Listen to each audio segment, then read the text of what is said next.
ጤና ይስጥልኝ ተመልካቾቻችን፣ በላይ በቀለ ነኝ። ዋና ዋና ነጥቦቹን በማስቀደም እንጀምራለን። የኢራን ብሔራዊ የጸጥታ ጉዳዮች ኃላፊ አሊ ላርጃኒ መገደላቸውን የሀገሪቱ መንግሥት አረጋገጠም። የኢራን አብዮታዊ ዘብ የመሪውን ደም ለመበቀል ዝቷል። የኢራን ጦርነት በዚሁ ከቀጠለ በተለያዩ ሀገሮች ሚሊዮኖች ለከፋ ረሃብ እንደሚጋለጡ የዓለም የምግብ ፕሮግራም አስጠነቀቀም። የአሜሪካም ከፍተኛ ባለሥልጣን ጦርነቱን በመቃወም ሥልጣን መልቀቃቸው ተሰምቷል። በአፍጋኒስታን ዋና ከተማ ካቡል በተፈጸመ የአየር ጥቃት ከ400 በላይ ሰዎች መገደላቸው ይነገራል። ሁሉንም በዝርዝር እናቀርባለን። አብራችሁን እንድትቆዩ ጋብዛለሁ።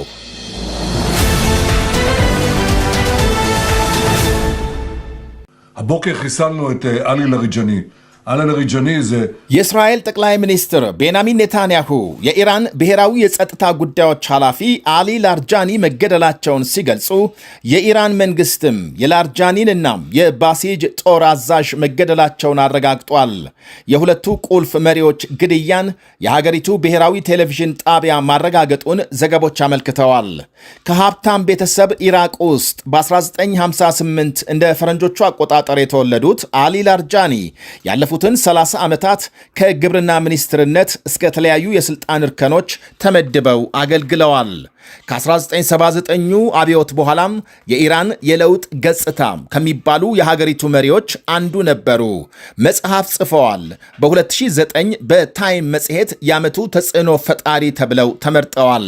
የኢራን አብዮታዊ ዘብ የበላይ ጦር የላርጃኒን ግድያም ብሔራዊ መነቃቃት የሚፈጥር ነው ብሏል።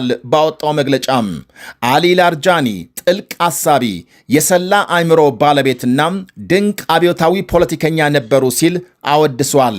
ይህንኑ የጓዱን ደም ለመበቀል የኢራን ጦር ሌሊቱን በእስራኤል ሚሳኤል ሲተኩስ ያደረ ሲሆን ቴልአቪቭ አቅራቢያ በወደቀ ሚሳኤል 2 ሰዎች መገደላቸው ታውቋል።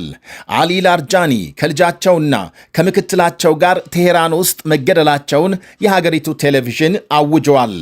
የኢራን ጦርነት በዚሁ ከቀጠለ 45 ሚሊዮን ሕዝብ ለከፋ ረሃብ ሊዳረግ እንደሚችል የዓለም የምግብ ፕሮግራም አስጠነቀቀ። ፕሮግራሙ አዲስ ባወጣው ሪፖርት በጦርነቱ ሳቢያም የምግብ የነዳጅና የዕቃ ማጓጓዣ ዋጋ በመጨመሩ የተነሳ ሚሊዮኖች ለከፋ ረሃብ ይዳረጋሉ ብሏል። ኢራን ከፋርስ ባሕረ ሰላጤ ሀገሮች ወደ ዓለም ገበያ ዋነኛ የነዳጅ መተላለፊያ የሆነውን የሆርሙዝ የባህር ወሽመጥ መዝጋቷ የነዳጅ እጥረትና ዋጋ እንዲጨምር ማድረጉ በተደጋጋሚ ይነገራል። የአሜሪካ ፕሬዝዳንት ዶናልድ ትራምፕ ግን ዛሬም አይዟችሁ፣ ጦርነቱ እንደቆመ የነዳጅ ዋጋ ወደ ነበረበት ይመለሳል እያሉ ናቸው። ይህ በእንዲህ እንዳለ የቱርክ ውጭ ጉዳይ ሚኒስትር ሃካን ፊዳን እስራኤል የኢራን መሪዎችን መግደሏ ሕገወጥ ነው ብለዋል። የኢራን ብሔራዊ ጸጥታ ጉዳዮች ኃላፊ አሊ ላርጃኒ መገደላቸውን ተከትሎ ውጭ ጉዳይ ሚኒስትሩ በሰጡት ቃል የእስራኤል ድርጊት የሕገወጥ እንቅስቃሴ መገለጫ ነው ብለዋል። በሳውዲ አረቢያ በኩዌትና በኢራቅም የሚሳኤል ጥቃት መፈጸሙን ዘገቦች አመልክተዋል። የአሜሪካ ጦር በበኩሉ ኢራንን ሲደበድብ ማደሩንና ከ2000 ኪሎ በላይ ቦምብ መጣሉን አሳውቋል። በጥቃቱ በርካታ የኢራን የሚሳኤል ጣቢያዎች መመታታቸውን ይፋ ያደረገ ሲሆን ከኢራን በኩል እስካሁን የተባለ የለም። በኢራቅ የአሜሪካ ኤምባሲ ላይ የድሮን ጥቃት መፈጸሙም ተሰምቷል። ይህ በእንዲህ እንዳለ የአሜሪካ ብሔራዊ የጸረ ሽብር ማዕከል ዳይሬክተር የኢራንን ጦርነት በመቃወም ስልጣን መልቀቃቸው ተሰምቷል። ዳይሬክተሩ ጆ ኬንት የስልጣን መልቀቂያ ደብዳቤ ለፕሬዝዳንት ትራምፕ ጽፈዋል። ኢራን በአሜሪካ ላይ ተጨባጭ አደጋ ባልደቀነችበት ሁኔታ በእስራኤልና በሌሎች ሀያላን ግፊት የትራምፕ አስተዳደር ወደ ጦርነት መግባቱን ገልጸዋል።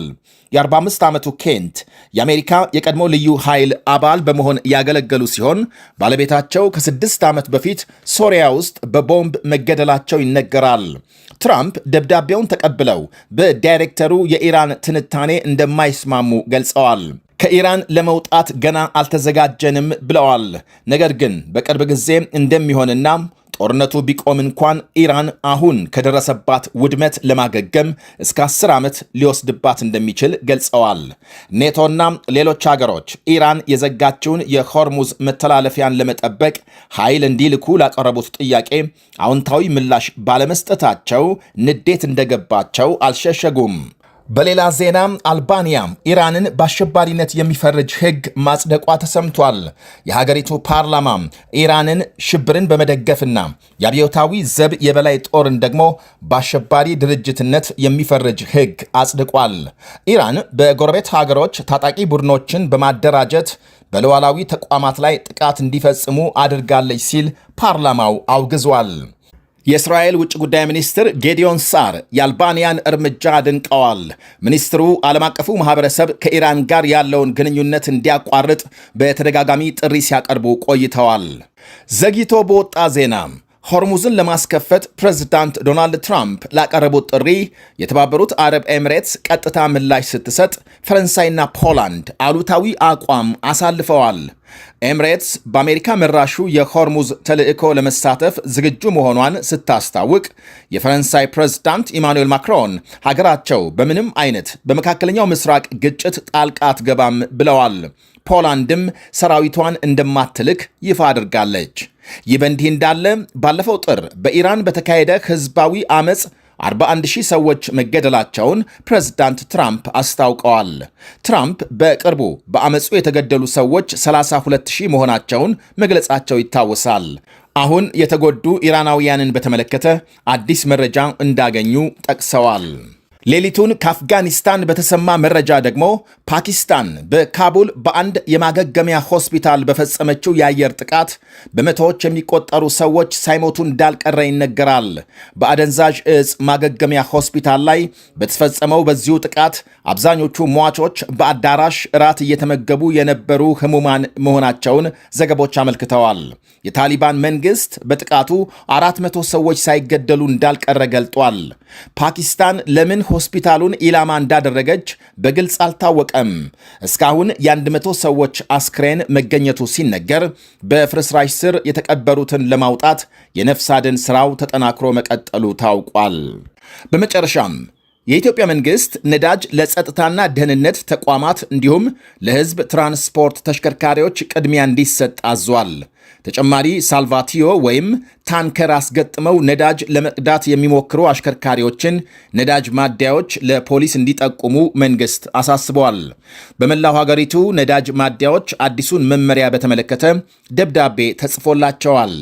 ነዳጅ ከእንግዲህ በቅድሚያም ለጸጥታ ተቋማት ቁልፍ ለሆኑ የመንግስት ፕሮጀክቶች ከዚያም ለሕዝብ ትራንስፖርት ተሽከርካሪዎች እንዲሰጥ ተወስኗል።